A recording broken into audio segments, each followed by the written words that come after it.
Deməli, birinci sualdan. Radian ölçüsü pi bölünsün 4 olan bucağın dərəcə ölçüsünü tapın deyir. Mən sizə demişdim ki, əgər radianla verib dərəcə soruşursa, pinin yerinə gətiririk 180 dərəcə yazırıq uşaqlar. Onda pinin yerinə 180 yazanda olacaq 180 bölünsün 4. 180 də 4-ə böləndə alınacaq burada 45 dərəcə. Olacaq C variantı. Dərəcə ilə verib radiana çevirəndə uşaqlar demişdik ki, yanına yazırdıq pi bölünsün 180 dərəcə. İxtisar eləyəndə bu sıfırları atıram. 18 ilə 15 hər ikisi 3-ə bölünür. 3-ə böləndə 6, 3-ə böləndə 5 qalacaq. Cavab olacaq o zaman 5 pi bölünsün 6, yəni A variantı. Sonra üçüncü sualda hansı üçüncü rübün bucağıdır? Uşaqlar bunu bilmək üçün əvvəlcə dərəcə çox olan yerlərdən 360-ını çıxıram. Buradan 360 çıxanda qalacaq 120. Buradan mən 360 çıxanmaram. Çünki daha çox qalır yenə cavab olaraq. Ona görə 720 çıxıram. 360-ı misillərin çıxmaq lazımdır. Belə fikirləşin. Nə bir çevrə yox, iki çevrə çıxıram. Qalır burada 90 dərəcə. Baxın, bu birinci rübün bucağıdır. 120 ikinci rübün bucağıdır. Çıxıram qırağa. Buradan 360-ını çıxanda qalacaq burada 230. Bu üçüncü rübün bucağıdır. Çünki 180-dən 270-in arasında yerləşir deyə olacaq üçüncü rübün bucağı. 870-dən də 720-sini çıxsaq, qalacaq burada 150 dərəcə. Bu da ikinci rübün bucağıdır. 180-ə qədər ikinci rüb sayılır da bizdə. 700-dən də mən 360-ını çıxsam, burada qalacaq 340. Bu da özü dördüncü rübün bucağıdır. Bizə lazım idi üçüncü rübün bucağı, olacaq B variantı. Gəldik bura. Bu da əvvəlcə mən nə etməliyəm? Nəyi soruşur? Bucağın kosinusuna. Kosinüsün qaydası belə idi ki, bucağa bitişik katetin hipotenuza nisbəti. Alfaya bitişik olan 16-dır. Hipotenuzda 20-dir. 16 böl 20 yazırıq. Bu da 16 ilə 24-ə ixtisar gedəcək. Burada qalacaq 5, burada qalacaq 4. 5-də 4 və yaxud da ki 4-ü 5-ə böləndə 0,8 olacaq Y variantı. Sinus soruşsaydı əgər bu sualda, onda mən əvvəlcə bu BC katetini tapardım. Çünki sinusda qarşı katetin hipotenuza nisbətini götürürdük də. Onda 20-nin kvadratından çıxardım 16-nın kvadratını. Bu bizə verərdi 144. Yəni bu da 12-nin kvadratı. Deməli, digər katet 12 olacaqdı. Onda mən sinusu tapandan sonra yazardım ki, sinus alfa bərabərdir. Qarşı katet 12-nin hipotenuza, yəni 20-yə nisbəti. 4-ə ixtisar eləsək, eləyəcək burada 5, burada qalacaq 3. Bu da eləyəcək 0,6 sinusa tapmış olduq. Sonra gəldik sual 5-ə. İfadənin qiymətini tapın. Əvvəlcə dərəcələrin qiymətlərini yazaq. Sinus 30-un qiyməti 2-də 1-dir. Kosinus 60-ın qiyməti də 2-də 1-dir. Tangens 45-dir, kotangens 45-dir. Bunlar 1-ə bərabərdir. Bunları hesablayandan sonra başında kvadrat var. 2-də 1 ilə 2-də 1 bizə verəcək 1. Bu 1 də üzərinə gələndə 2 eləyəcək. 2-nin də kvadratı eləyəcək 4. Düzgün cavab olacaq D variantı. Sonra gəldik bura. İşarələri təyin etmək lazımdır. Sinus 80 dərəcə. 80 dərəcə 90-a qədər olduğuna görə birinci rübdə yerləşir. Sinusun birinci rübdə işarəsi müsbət idi. 160 ikinci rübün bucağıdır. Çünki 90-ı keçib 180-dən də geridə qalıb. İkinci rübdə kosinusun işarəsi mənfi idi. 320 dördüncü rübdədir. Tangensdə bilirik ki, ikinci və dördüncü rübdə işarələri mənfi idi. Olacaq bu da mənfi. Cavab olacaq müsbət, mənfi, mənfi, yəni C variantı. İfadəni sadələşdirdik. Sinus kvadratından kosinus kvadratı bizə 1 verir. Üzərinə gəl, tangens kvadratı alfa. Mən sizə dərs keçəndə demişdim ki, tangens kvadratının cavabı belə idi də. Ayrıca çərçivəyə aldığım 2 dənə düstur var idi. Tangens kvadratında yazırdıq ki, 1 böl kosinusun kvadratı alfa çıxılsın 1. Kotangensdə yazırdım 1 böl sinus kvadrat çıxılsın 1. Bu müsbət 1 ilə mənfi 1 keçsə, cavab qalacaq burada 1 bölünsün kosinus kvadratı alfa. Yəni B variantı. Sual 8-də deməli burada uşaqlar yuxarıdakı kosinus kvadratının yerinə mən 1 çıxılsın sinus kvadratı alfa yaza bilərəm. Hansı ki mən sizə keçən dərs qayda keçəndə içərisində buna aid açıqlama yazmışdım. Məxəz də 1 üzərinə gəl sinus alfa qalacaq. İndi yuxarını müxtəsər kimi yaza bilərəm. Bu 1 çıx qalsın. Yuxarını bir dəfə yazıram 1 çıxılsın sinus alfa. Bir dəfə də yazıram 1 üzərinə gəl sinus alfa. Məxəzə 1 üzərinə gəl sinus alfa qalsın. Bu toplamalar getsə, qalacaq burada bərabər 1 çıxılsın 1 minus sinus alfa. Mötərizənin qabağında mənfi var deyə işarə dəyişəcək. Olacaq 1 çıx 1 üstə gəl sinus alfa. Birlər gedəcək, cavab qalacaq. Burada sinus alfa olacaq B variantı. Sonra sual 9-da deməli uşaqlar, tangensin yerinə yazırdıq ki, sinus alfa bölünsün kosinus alfa. 2-nin məxrəci 1 olduğuna görə bura 2 bölünsün 1 yazacağım. Mən sizə belə qayda öyrətmişdim ki, bunu üçbucaqla yox, birbaşa sinusun yerinə 2, kosinusun yerinə 1 yaza bilərəm. Sinusun yerinə yuxarıda 2 yazıram, kosinusun yerinə 1 yazıram. Aşağıda yəni sinusun yerinə 2 yazıram, kosinusun yerinə də 1 yazıram.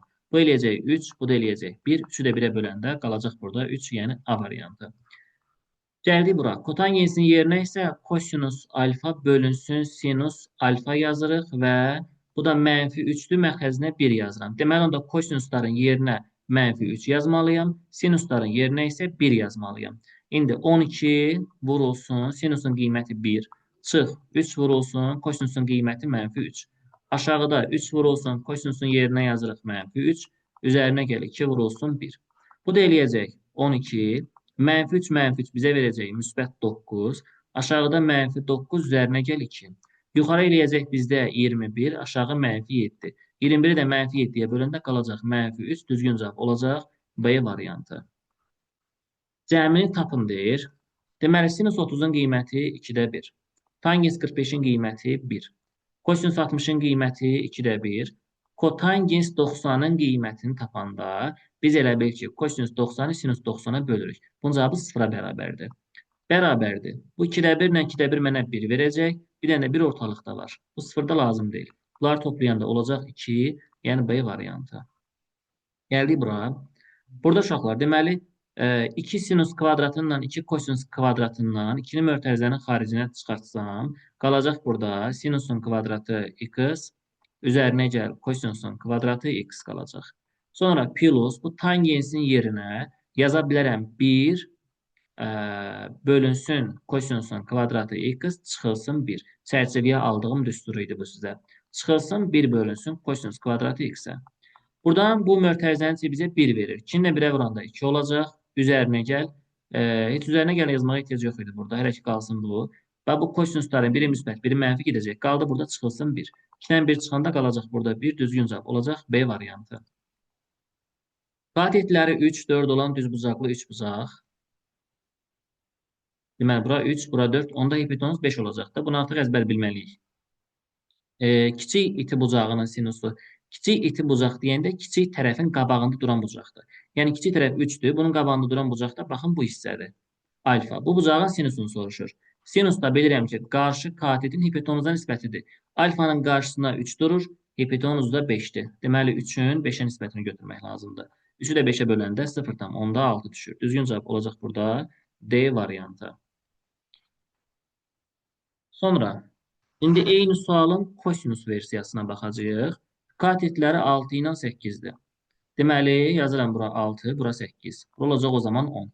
Deyir ki, kiçik iti bucağın kosinusunu. Kiçik bucaq deyəndə 6-nın qabağı, yəni bu hissə. Kosinus tapanda uşaqlar, bitişi kateti hipotenuza bölürəm. Alfaya bitişik olan 8-dir, hipotenuz da 10-dur. Deməli, 8-in 10-a nisbəti eləyəcək 0,8. Düzgün cavab olacaq A variantı. Tangens alfa 3-ə bərabərdirsə, tangensin yerinə yazırıq yenə sinus alfa bölünsün kosinus alfa bərabərdir. 3-ü də yazıram 3 bölünsün 1. Deməli, sinusların yerinə 1 yazmaq lazımdır. Kosinusların da yerinə, daha doğrusu sinusların yerinə 3 yazacaqsan, kosinusların yerinə 1. 2 vurulsun 3, çıxılsın 1, bölünsün 1. O da eləyəcək 6 çıx 1 bölünsün 1, alınacaq burada 5. Düzgün cavab oldu. Y variantı. Yenə burada baxaq birincinə. Deməli, sinus 60-ın qiyməti kök altında 3 bölünsün 2-dir. Kosinus 30-un da qiyməti kök altında 3 bölünsün 2-dir. Tangens 60-ın da qiyməti elə bilin ki, 60 dərəcəli barmağı balayan sonra kök altda 3 qalır da orada. Və doğrudan da bir dənə baxsanız, sol əl qaydasından və yaxud da ki, əzbər cavabla bilsəniz, buraya yazarsınız ki, kök altında 3 bərabərdir. Bu kök 3 bölü 2 ilə kök 3 bölü 2-ni toplayanda 2 kökdə 3 bölünsün 2 eləyəcək. Bir də vurulsun kökdə 3 var. 2-lər getdi. Kökdə 3-ü kökdə 3-ə vuranda kökdə 9 eləyir. Buradan da çıxacaq 3. Olacaq C variantı. Gəldik bura.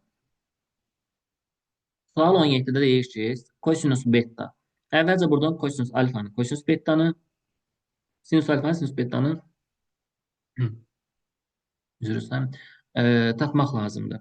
Deməli, sinüs alfanı tapanda alfa bu yuxarı hissədə qarşı katet A-nı hipotenuz C-yə bölmək lazımdır. A bölünsün C yazıram.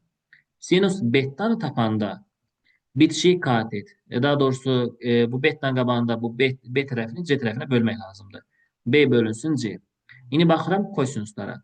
Kosinus alfanı tapanda kosinusa bitişik olan bu alfaya B'de hipotenuz C'dir. B'nin C'ye nisbət olacaq və kosinus betdən tapsam betəyə bitişik olan burada A'da hipotenuz C'dir. A'nın C'ye nisbət olacaq. Gəldi indi yuxarıya. Kəsirin sürətində nə yazılıb? Kosinus beta, yəni A böl C. Çıxılsın sinus beta. Sinus betanın qiyməti B böl C. Aşağıda kosinus alfa, yəni B böl C. Üzərinə gəl sinus alfa, yəni A böl C. Bərabər olmalıdır 3-də 1-ə. Yuxarıda ortaq məxrəc C-dir. Sürətdə alınacaq A çıxılsın B. Aşağıda ortaq məxrəc C-dir. Alınacaq burada A üzərinə gəl B. Bərabərdir 3-də 1-ə. Buradakı C-lər gedəcəklər. Yerdə qalan çarpaz vursam, elə belə qalıb da burada. Yuxarıda qaldı A çıxılsın B, aşağıda qaldı A üstə gəlinsin B, bərabər 3-də 1-ə. Çarpaz vuranda 3-ü vururam A çıx B-yə, 3A çıx 3B eləyəcək. Biri də A üstə gəl B-yə vuranda A plus B eləyəcək. Buradan yazıram 3A, bu A-nı bura gətirirəm, çıx A. Mənfi 3B-ni B-nin yanına aparıram. B üzərinə gəl 3B olacaq. Bu eləyəcək 2A bərabər 4B-yə. Hər tərəfi 2-yə bölsəm 1A bərabərdir 2B-yə. Deməli, A-nın qiyməti 2, B-nin qiyməti 1 oldu. Bizdən nəyi soruşur? A bölünsün B-ni. A 2, B-də 1. 2-ni də 1-ə böləndə qalacaq cavabımız 2. Sonra sual 18-də. İfadəni sadələşdirin deyir. Yuxarıda uşaqlar, birin yerinə istəsəm yaza bilərəm ki, sinus kvadratı üzərinə gəl, kosinus kvadratı. Bax, bunun yerinə. Fərqi yoxdur. İstənilən burada həlli yaza bilərsiniz. Yəni, bu düsturlara uyğun təbii ki. Birin yerinə yazıram kosinus kvadratı alfa, üzərinə gəl sinus kvadratı alfa. Plus yerdə qalanı köçürdürəm.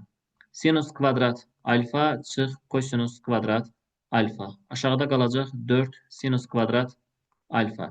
Yuxarıda baxın. Kosinus kvadratı müsbət, kosinus kvadratı mənfi. Qaldı 2 dənə sinus kvadratı alfa. Aşağıda qaldı 4 sinus kvadratı alfa. Burada kvadratlar gedəcək sinuslar, yəni qalacaq 4-də 2. 4-də 2-ni də ixtisar eləsəm qalacaq burada 2-də 1. 2-də 1 də özü nə deməkdir? 0,5. Düzgün cavab olacaq burada B variantı. Axşamın xeyir tümzəli. Gəldik bura. Deməli, bizdən soruşur sinusla kosinusun hasilini.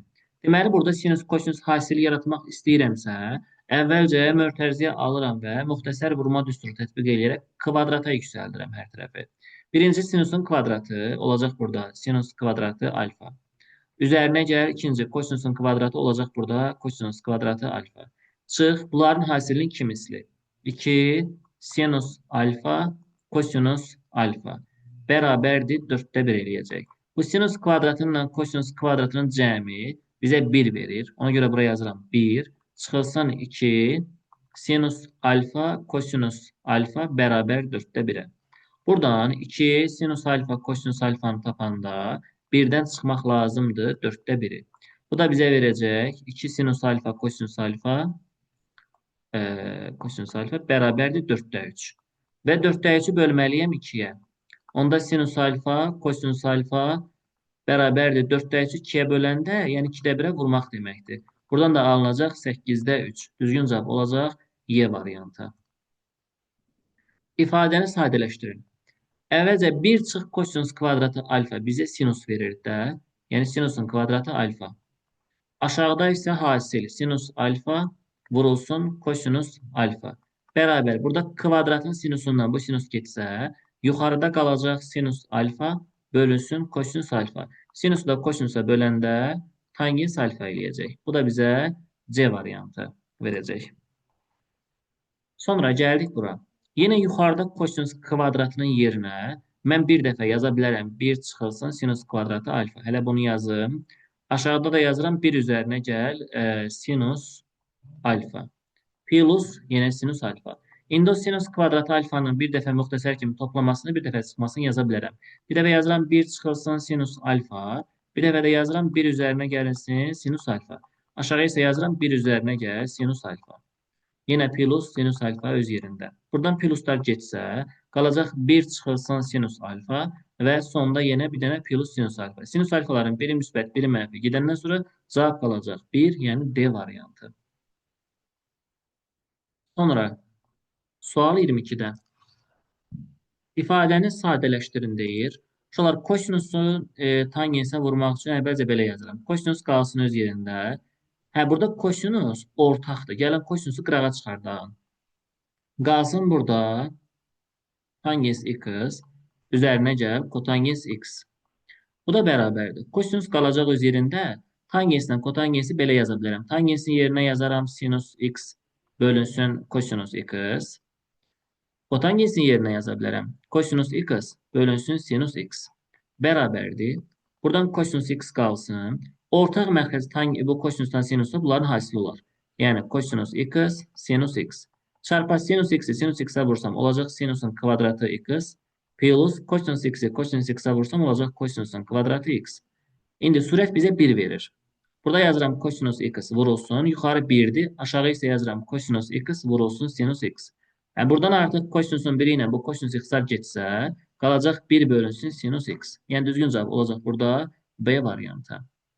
Sonra tangens yenə eyni sualı. Hə, indi burada uşaqlar deyəcəksiniz ki, müəllim, bayaqdan biz tətbiq edirik ki, tangensin yerinə sinus böl kosinus yazıram, sinusun yerinə 2 yazıram, kosinusun yerinə 1 yazıram. Hə, burada elə şey yoxdur. Niyə görə? Çünki burada kosinus, sinus tam deyil. Burada ədəd verib mənə. Ədəd verəndə artıq siz burada istifadə etməlisiniz düzbucaqlı üçbucaq qaydasından. Və belə. Tangensin qaydası o idi ki, tangens alfa, bunu mərkəzinə 1 yazıram. Qarşını bitişiyə bölürəm. Buraya yazıram bir dənə alfa. Qarşı kateti 2 yazıram, bitişik kateti 1 yazıram. Alfanın qarşısında 2 durur, alfaya bitişikdə 1'dir. Hipotenuz tapmaq üçün nə etməliyəm? 2'nin kvadratından 1'in kvadratını toplamalıyam. 4 eləyəcək, bu da 1. Kökdə 5 alındı. İndi mənə lazımdır sinusla kosinusu hesablamaq. Yəni bunları silin buradan. Deməli gəlin buradan sinus tapağın. Sinus alfanı tapanda qarşı kateti hipotenuza bölməliyəm. Qarşı katet 2'dir, hipotenuz da kökdə 5'dir. Bu oldu sinus alfa. Və bir də tapmalıyam kosinus alfanı. Kosinus tapanda bitişik katet, yəni biri hipotenuza, yəni kökdə 5'e bölməliyəm. 1 bölünsün kök altda 5. Gəlirəm indi bu ifadəyə. Burada verilənləri yerinə yazıram. Olacaq onda qoy buradan ox şurası qoyum. Yəni bunu həll edirəm artıq. 3 vurulsun. Sinusu kvadrata yüksəldirəm. Bu kvadrat eləyəcək 4 bölünsün 5. Üzərinə gəl 2 öz yerində. Aşağıda 4 qaldı, 5 qaldı. Kvadrata yüksəlsən buranı 1 bölünsün. Kökdə 5'in kvadratda 5 eləyəcək. Bərabərdir. Deməli 5 ilə 5 getsə aşağıda 4 plus 1 qalır. Yəni 5 qaldı. Yuxarıda 3'ü vurmalıyam 5'də 4'ə. Olacaq bu 5'də 3'ü 4'ə vuranda 12. Üzərinə gəl 2. Yuxarını hesablasam bu qalsın. 5'i 2'yə vururam 10. 12 də burada eləcə 22. Yəni 5'də 22.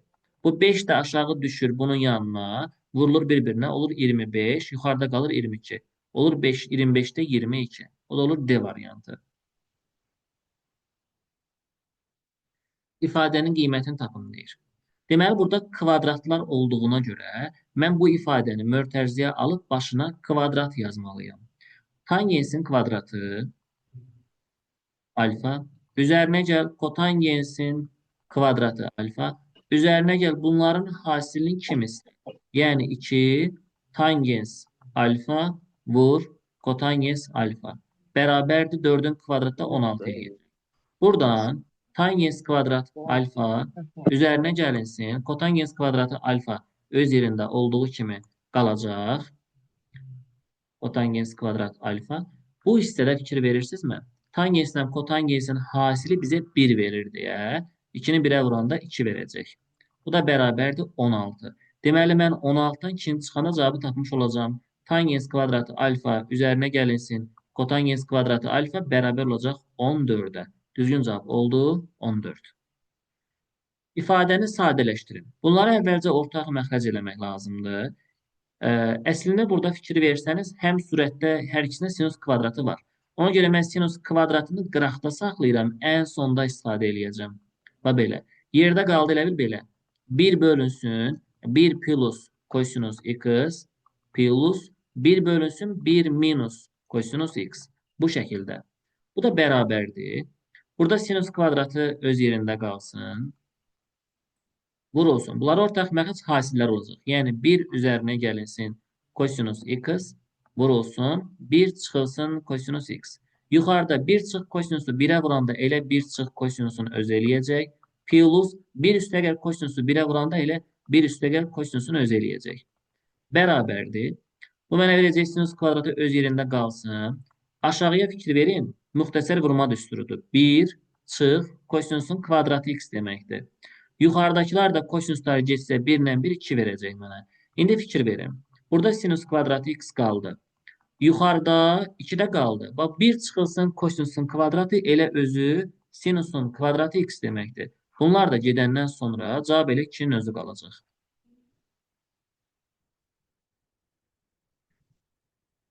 Sonra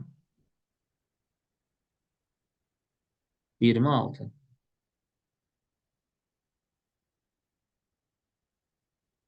İfadənin qiymətini hesablayın. Uşaqlar, pilərin yerinə demişəm ki, sizə bu trigonometriya mövzusunda 180 dərəcə yazmaq lazımdır.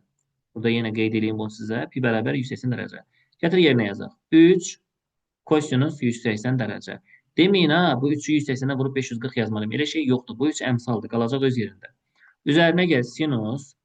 Burada 180 yazsaq, 180-in 2-yə bölən 90 qalır. Bu sinus 90 deməkdir. İndi 3 vurulsun. Kosinus 180-in qiyməti mənfi 1-ə bərabərdir. Sinus 90-ın qiyməti də 1-ə bərabərdir. 3-ü vurduq mənfi 1-ə. Mənfi 3 plus 1 eləyəcək mənfi 2. Oldu B variantı. Gəldik bura. Deyir sinus alfa ilə kosinus alfanın hasilini tapan. Sinusun qaydası qarşı kateti hipotenuza bölməkdir. Deməli, mən sinusun yerinə qarşı katet A-dır, hipotenuz da C-dir. A-nın C-yə nisbəti yazmalıyam. Kosinusun yerinə bitişik katet alfaya bitişik olan B-dir, hipotenuz da C-dir. B-nin C-yə nisbəti yazmalıyam. Və hasil tapanda C-ni vururam C-yə olur C-nin kvadratı, A-nı vururam B-yə olur AB. Cavab olacaq AB bölünsün C kvadratı. Sonra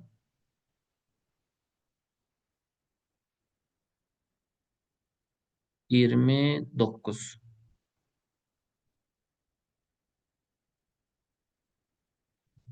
25-dən yaza bilərik deyirsən Fatimə. 1 çıx kosinus kvadratı. Elə yazmışam da zaten. Bax bura 1 çıx kosinus kvadrat deməkdir bu. Bunların hasili. O da mənə sinus kvadratı verirdi. Sinus kvadratları getdi. Surətdə sinus kvadratın yerinə 1 çıx kosinus yazmaq olar. Doğrudur, yazmaq olar. Sonra ixtisar edə bilərsən. 1 çıx kosinusdan, 1 üstəgəl kosinusdan bu şəkildə ixtisar apara bilərsən. Fərqi yoxdur. Eyni həllə gəlib çıxacaq axırda. Narahat olma. Problem deyil. Aha, gəldik bura. Tangens kubu üstəgəl kotangens kubu. Uşaqlar, əvvəlcə belə bir düstur yazıram. A kubu üzərinə gəl B kubu düsturumuz var idi, köməkçi. Bu belə idi ki, yazırdıq A üzərinə gəl B, sonra A üzərinə gəl B-nin kvadratı, bir də çıxılsın bunların hasilinin 3 misli, 3AB. Eyni qaydanın buna tətbiq eləmək lazımdır. Yəni, tangens kubu ilə kotangens kubuna A ilə B kimi baxacaq. Onda yazıram belə. Tangens kubu alfa üzərinə gəlinsin. Kotangens kubu alfa bərabərdir. Birinci yazıram tangens alfa üzərinə gəlinsin. Kotangens alfa. Vurulsun. Yenə yazıram tangens alfa üzərinə gəlinsin. Kotangens alfanın kvadratı. Çıx. Tangensi kotangensə vuranda bizə 1 verir deyə mən sadəcə bura 3 yazacağım. Gətir qiymətləri yerinə yazım. Bunun cavabı 3-dür. Yazıram 3. 3-ün kvadratı çıx 3. Yəni, harada tangens alfa plus kotangens alfa var? Və yerinə 3 yazdım. Bu da 3 vurulsun. 3-ün kvadratı 9 çıx 3. 9-dan 3-ünü çıxıram 6. Qabaqdakı 3-ə vuranda cavab eləyəcək 18. P parametrinin hansı müsbət qiymətində müəyyən alfa bucağı üçün sinus alfa, kosinus alfa tənlin kökləri olar? Yəni, tənlin kökləri x1, x2-dir. x1-in yerinə yazaram sinus alfa, x2-nin də yerinə yazaram kosinus alfa.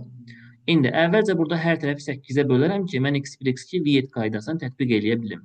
X-in kvadratı çıxılsın, P bölünsün 8x, çıxılsın 3 bölünsün 8 bərabərdir 0. Yazdıq bunu. Birinci növbədə tənliyin köklərinin cəmi x1 üstəgəl x2 bərabər olmalıdır. Burada x işarə ilə ikinci əmsala, yəni p bölünsün 8-ə. Köklər hasili, yəni x1 vur x2 bərabər olmalıdır. Mənfi 8-də 3-ə. Hər ikisini tətbiq eləmək lazımdır. İndi x1 üstəgəl x2 deyəndə sinus alfa üzərinə gəl kosinus alfa deməkdir. Bərabərdir 8-də p-yə. Burada da yazıram sinus alfa vurulsun kosinus alfa bərabərdir mənfi 8-də 3-ə. Bunu yazdıq. İndi sol tərəfdəki ifadəni kvadrata yüksəltsəm, bu şəkildə hər tərəfini, görək nə alacağıq? Sinusun kvadratı alfa. Üzərinə gəl, kosinusun kvadratı alfa. Üzərinə gəl, bunların hasili 2 misli. 2 sinus alfa, kosinus alfa bərabərdir. 8-in kvadratı 64, p-nin kvadratı da bura yazıram. İndi bu hissə mənə verəcək 1. Yazıram bura 1. Üzərinə gəl 2 vurulsun. Sinusdan kosinusun hasili mənə mənfi 8-də 3 verdiyinə görə gətirib burada yerinə yazmalıyam. Mənfi 8-də 3. Bərabərdir p-nin kvadratı bölünsün 64-ə. Buradan uşaqlar 1, burada 8 ilə 2-ni ixtisar eləsəm, çıxılsın, burada 4 qalır da, 4-də 3. Bərabərdir p-nin kvadratı bölünsün 64-də alınır. 1-dən 4-də çıxanda qalacaq burada 4-də 1, bərabər p kvadratı böl 64. Çarpaz vursaq, burada alaram belə. 4p kvadratı bərabərdir 64-də, p kvadratı bərabər 64, 4-ə böləndə 16, p-nin müsbət qiymətliyi deyə mən burada p bərabərdir müsbət 4 götürəcəm. Bizdən nəyi soruşurdu elə? P-nin soruşur. P parametrin hansı müsbət qiymətində? Deməli, P-ni axtarırdıq. P-nin cavabı olacaq burada 4. Bir dənə 28 suallara da qalıb. Ona da baxalım. Deməli, uşaqlar, fikir verəcək nəyə? Bu tangens kvadratından kotangens kvadratı alfanı tapmaq üçün əvvəlcə buranı kvadrata yüksəltməliyəm. Olacaq onda belə. Mörtəziyə alıram kvadrat, kvadrat. Birincinin kvadratı olacaq tangensin kvadratı alfa. Üzərinə gəlinsin kotangensin kvadratı alfa. Üzərinə gəl, bunların hasilinin 2 misli. 2 tangens alfa, kotangens alfa. Bərabərdir, üçün kvadratı 9. Bu hissə qalsın burada. Onsuz da buna axtarışa çıxmışıq. Orada şərtdə verilib deyə. Tangens kvadratı alfa üzərinə gəlirsən kotangens kvadratı alfa. Tangensdən kotangensin hasili 1 olduğuna görə 2-ni 1-ə vururam 2 eləyəcək. Bərabər 9. Buradan tangens kvadratı alfa üzərinə gəl. Kotangens kvadratı alfa 9-dan 2-sini çıxanda 7 qalacaq. Bu getdi. Deməli uşaqlar, bu altdan xətt çəkdiklərim qırmızı yerdə olanlar bizə 7 verdi. Çıxılsın, qaldı bu hissə. 1 bölünsün sinus alfa vurulsun kosinus alfa. Elə bunun özü mənə 3-ü verəcək. Hardan bilirəm? Və bunu sadələşdirsək, buradan yazıram. Tangensin yerinə yazıram. Sinus bölünsün kosinus. Üzərinə gəl. Kotangensin yerinə yazıram. Kosinus alfa bölünsün sinus alfa. Bərabərdir 3-ə. Və bunu sadələşdirsəm, ortaq məxəz bunların hasili olacaq. Sinus alfa, kosinus alfa. Çarpaz vuranda, sinusu sinusa vuranda sinusun kvadratı alfa eləyəcək. Kosinusla kosinusa vuranda kosinusun kvadratı alfa eləyəcək. Bərabər 3-ə. Buradan da alıram ki, sürət mənə 1 verir. Aşağıda sinus alfa ilə kosinus alfanın hasili verəcək. Bərabər elə 3-ə. Deməli, buradakı ifadənin cavabı elə 3 oldu. Onda 7 çıxılsın 3, düzgün cavab olacaq 4.